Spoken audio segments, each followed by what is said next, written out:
I feel like this stretch, this is a big game for us. I think we've struggled in the fact that we're able to play one good game and then we play a bad game, then we play a good game, then we play a bad game. So I think for us is like we got to find a way to be able to stack really good games together. And then we go on the road and, we're on a back-to-back, which is just a challenge in itself. No matter who you're playing, we play Connecticut, then we play New York. So I think Steph's message was, yes, All-Stars coming up, that break's coming up, but our focus is on these 3 games that we have left. So in that sense, I do think it's critical that our focus just remains on the game in front of us, and I feel like that's what everybody in the locker room is doing. Lee Aru the other night had a season-high 18 points. Here's Boston turning the corner, dishing to Hull, extra feed Clark, a deep 3, you bet!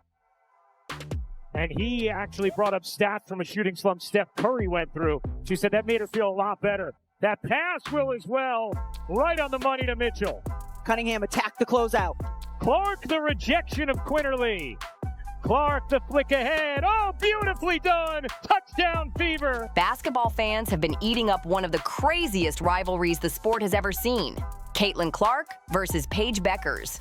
These two weren't just good in high school. They were straight-up legends, packing out gyms everywhere and dropping jaws with every game. But when it came time for college, they went in completely different directions. Clark chose Iowa, while Beckers headed to powerhouse UConn. Once they hit the NCAA stage, Clark quickly became the one stealing the spotlight. Those tournament battles were intense, and Clark kept delivering highlight after highlight. Even UConn's own Gino Auriemma couldn't resist taking digs, throwing shade about whether Clark's college dominance would even hold up in the WNBA. Then came last night, and everything flipped. The Indiana Fever hosted the Dallas Wings, and for the first time ever as pros, Clark and Beckers finally went head-to-head. But this wasn't just some regular game. Clark made history yet again, doing something so rare that only she's ever done twice. Picture it, 2 teenage stars rising at the same time, becoming household names before they even touched college courts. When they first crossed paths as high school rivals, both were top recruits but total opposites in style. Clark was a walking highlight reel, draining deep threes, tossing flashy assists, and scoring like her life depended on it. Beckers. She had that smooth, effortless flow, killer mid-range shots and vision that could slice up any defense just as good as Clark's. From there, their college paths went in totally opposite directions. And that's when this rivalry turned into pure basketball history.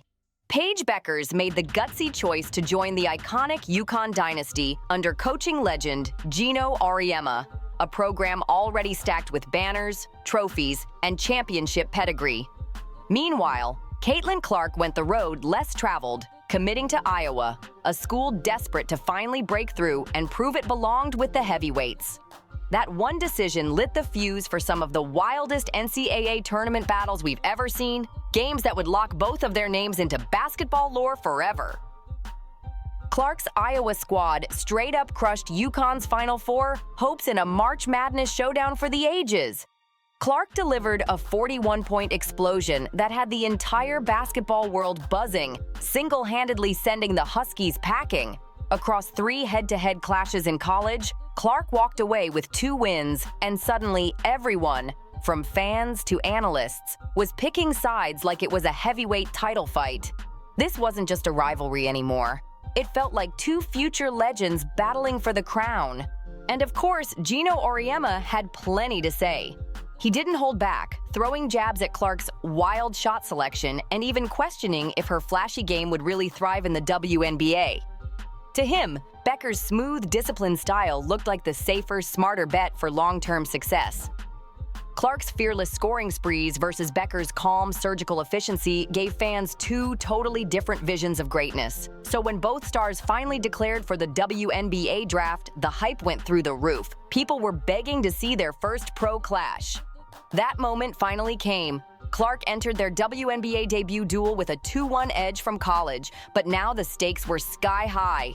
With doubters circling and the world watching, ABC put the game on national TV, fully aware that this matchup was must-see history in the making. The pressure on Clark couldn't have been any heavier heading into the big game.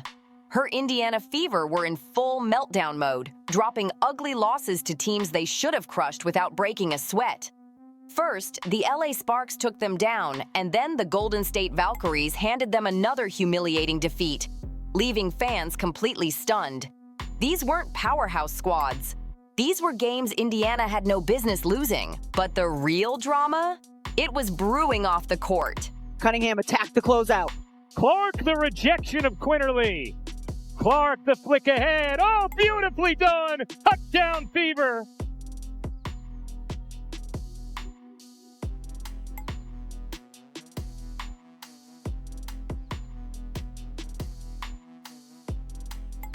Sophie Cunningham runs the route and puts her hand up in the air, gives Caitlin Clark the target, barely over the fingertips of Hines Allen. Beautiful, beautiful pass, catch, in stride, finish. Beautiful basketball.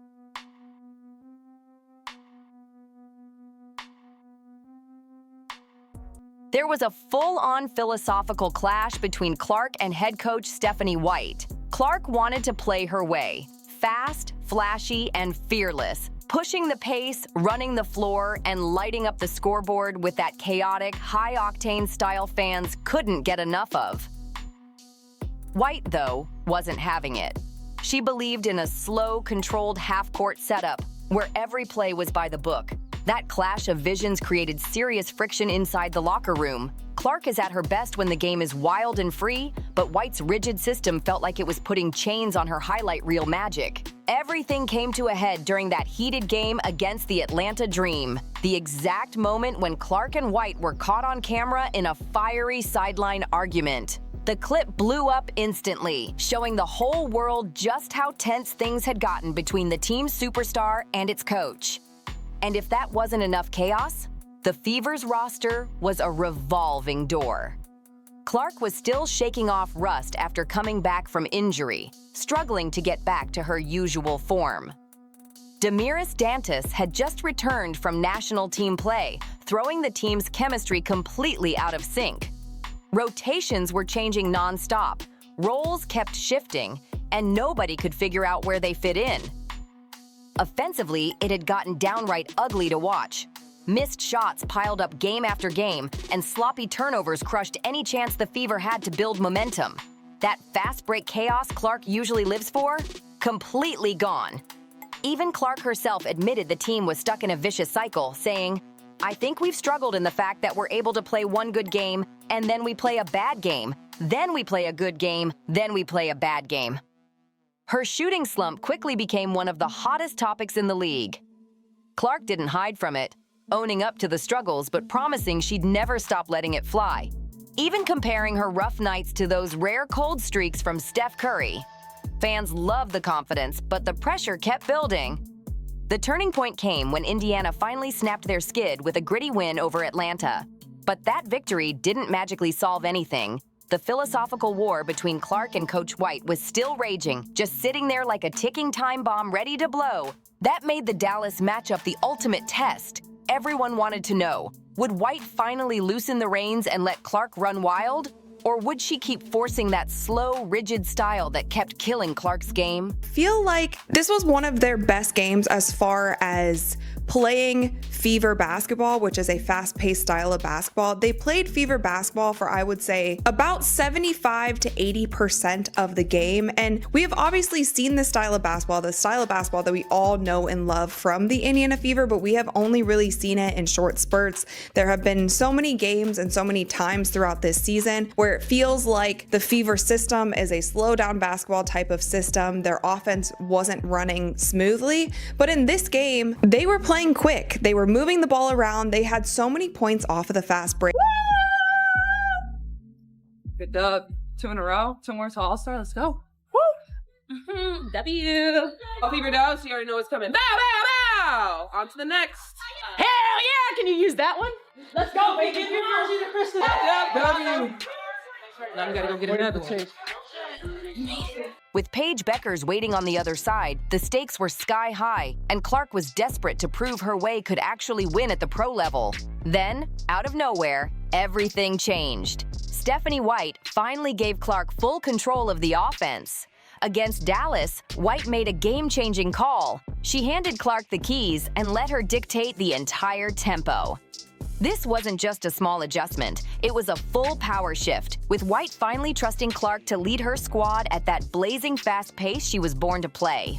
At first, nobody had a clue if this gamble was actually going to work. The opening quarter felt like both squads were just testing each other out, trading buckets while trying to figure out who would blink first. Indiana looked decent, but nowhere near dominant, and Clark was focused on spreading the rock, getting everyone involved. But the real fireworks hadn't even started yet. Dallas stayed right there with them, matching Indiana's energy blow for blow, until Clark finally hit the switch. The second quarter turned into absolute chaos. Clark pushed the pace like a madwoman, flying down the court and forcing Dallas to keep up with her lightning-fast game. That's when the whole matchup went from regular basketball to something out of a highlight reel. Clark started slinging those insane full-court dimes fans love calling touchdown passes, and the momentum swung completely in Indiana's favor. The Fever exploded for a mind-blowing 36 points in just that quarter alone, outscoring Dallas by a ridiculous 21 points in only 10 minutes. It wasn't just high-level hoops, it was like watching art in motion. One of the best moments came when Clark dropped a perfect dime to Kelsey Mitchell, who instantly caught fire. Mitchell torched Dallas with 20 points on 8 for 12 shooting, extending her wild double-digit scoring streak to 21 straight games. She was pulling up from deep, attacking off the dribble, completely feeding off Clark's nonstop energy. Natasha Howard was sprinting the floor like she couldn't be touched, racking up 18 points on an absurd 8 for 9 shooting night. She kept bullying her way to the rim, finishing everything with ease. And Aaliyah Boston? She was a total beast in the paint, muscling defenders out of the way and cashing in on every perfect setup Clark threw her way. The chemistry between Clark and Aaliyah Boston was pure electricity. Clark kept burning defenders with her insane speed, then dishing perfect setups for Boston to rack up easy buckets like it was nothing. And the cherry on top? Hey, Caitlin. You've known Paige since middle school, AAU. You guys were on the U19 World Cup team together. Is there anything that maybe stood out then about her, whether it be on or off the court, that maybe still reigns true today? I mean, I feel like she's played in the same manner that she, has since she was, whether we were on the U16 team together, U19 team together, whether it was me watching her in AAU. Like, she's always just been smooth. She takes what the game gives her. Her midi has always been as nice as it's been this year. She's just like, she just plays way older than she is. Like, she's confident, she's smooth, she just does everything at a high level, can score from all 3 levels. And that's how she's always played. And that's obviously translated really well. A lot of people are saying, everything is she was Caitlin before Caitlin, she's better than Caitlin and all this stuff. That kind of stopped in the media. Caitlin Clark put up better numbers in the WNBA than Paige did in college. By halftime, Indiana had exploded for a jaw-dropping 64 points, setting a brand new franchise record that had fans completely losing their minds in the arena. The Fever were suddenly playing the cleanest, flashiest basketball they'd shown all year, and the numbers told the whole story. That 64-point first half smashed the team's old record of 63, set all the way back in 2016 against the New York Liberty. Even wilder, it was officially the highest scoring half by any WNBA team in the entire 2025 season. Indiana also piled up 30 assists, tying the franchise record, and 13 of those dimes came directly from Clark. She wasn't just getting buckets, she was unlocking her whole squad. Every pass had intent, every possession felt dangerous, and the ball zipped around the court like the Fever had suddenly turned into an unstoppable machine. Off the bench, Sophie Cunningham came in blazing hot, dropping 13 huge points. One of her biggest moments was a tough driving layup that pushed her past 1,500 career points, sending the crowd into a frenzy. Her spark gave Indiana yet another weapon Dallas just couldn't figure out how to stop. That ridiculous 36-point second quarter tied for the 3rd most points in any quarter in team history. The Fever shot an unreal 76.2% from the field during that stretch, ripping off a 33-9 run over 8 wild minutes that completely crushed Dallas's confidence. The Wings had no answers. They were gassed, scrambling, and completely out of sync as Indiana ran the floor like a track meet. There is definitely something going on within the locker room, the front office. Something is off, man. This is the third situation in one game we have had involving Caitlin Clark and the coaching staff and pretty much another player. And it looked like Caitlin Clark and Stephanie White definitely had a situation where they was in a heated exchange right before halftime. Mitchell bounces. Boston, one more time. This time, Mitchell delivering. And Boston up to 13 points. Indiana shooting 66. By this point, it was crystal clear. Clark's vision for fast-paced, free-flowing basketball wasn't just exciting, it was flat-out unstoppable at the pro level. This game wasn't just another W. It was proof that Clark's high-octane style could own the WNBA when she was finally set free. Coach White had officially unleashed the beast, and the result was pure history in the making. Then came the moment fans will be talking about for years. Clark didn't just lead her squad to a statement win, she stamped her name straight into WNBA history while completely controlling every aspect of the game. Quietly, she was putting together a stat line that had only ever been seen once before in league history. Until now, Clark was everywhere. Scoring when the Fever needed a bucket, dishing dimes like a magician, and then out of nowhere, turning into a defensive nightmare. By the time the final buzzer hit, she had racked up 14 points on hyper-efficient shooting, plus a jaw-dropping 13 assists, showing she could elevate everyone around her without even forcing her own shots. But it was her defense that sealed her legendary night. Clark started reading passing lanes like she could hear Dallas's play calls, picking off passes before they even left her opponent's hands. Then came the historic moment. She snagged her 5th steal of the night, locking in a ridiculous stat line of 14 points, 13 assists, and 5 steals. That performance made Clark the only player in WNBA history to hit that exact stat combo twice in her career. Nobody else has ever done it. Not once, not twice, just her. And she wasn't done making history. Clark even came up with a clutch block that instantly turned into a fast break dime to Sophie Cunningham. A perfect example of her insane court vision and ability to turn defense into instant offense. This was Clark at her absolute peak, proving she could take over every single part of the game at the highest level. She completely wrecked Dallas's offensive flow with her wild anticipation and defensive instincts. The Indiana Fever beat the Dallas Wings 102-83. This was a highly anticipated game because it was going to be the first time that Caitlin Clark and Paige Beckers would be going up against one another in the WNBA. The rebound. Cunningham swiftly up the floor, finds Howard for 2. Sophie Cunningham making a huge impact off the bench, and Dallas will take a timeout.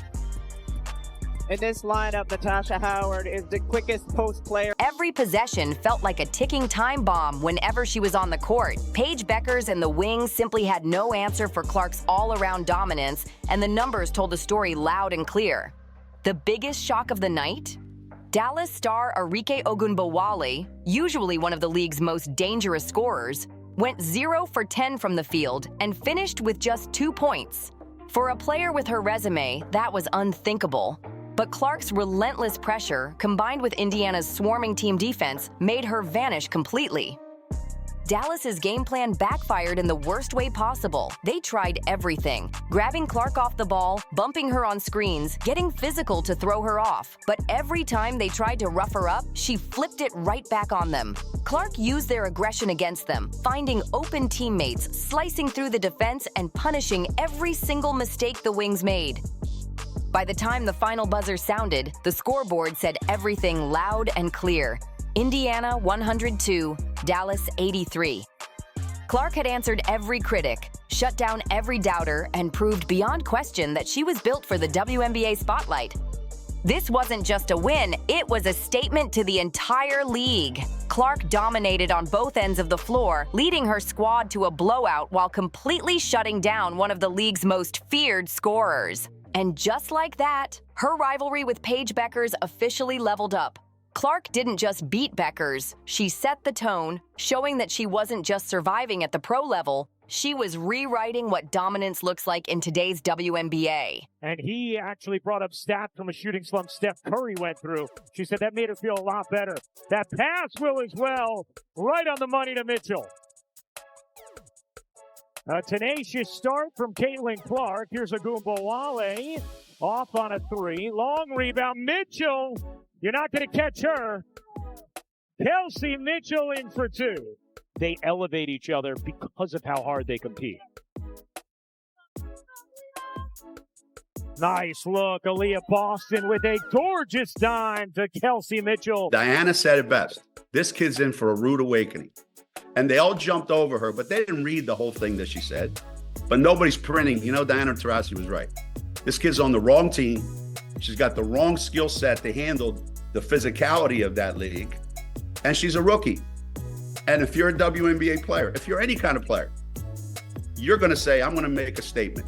It felt like the prophecy finally came true. Caitlin Clark proved she belongs with the league's absolute elite while making history at the same time. Nobody else can claim what she just pulled off. That blowout win over Paige Beckers and the Dallas Wings wasn't just another notch in the win column. It was proof that Indiana is unstoppable when Clark is trusted to run the show her way. Franchise records fell, personal milestones stacked up, and most importantly, the Fever finally looked like a true contender the moment Coach White gave Clark full control.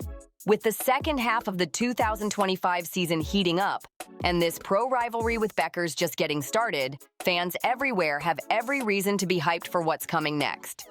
The Fever now hit the road for brutal back-to-back battles against Connecticut and New York, and you already know every single eye will be locked on Clark to see if she can keep this insane run alive.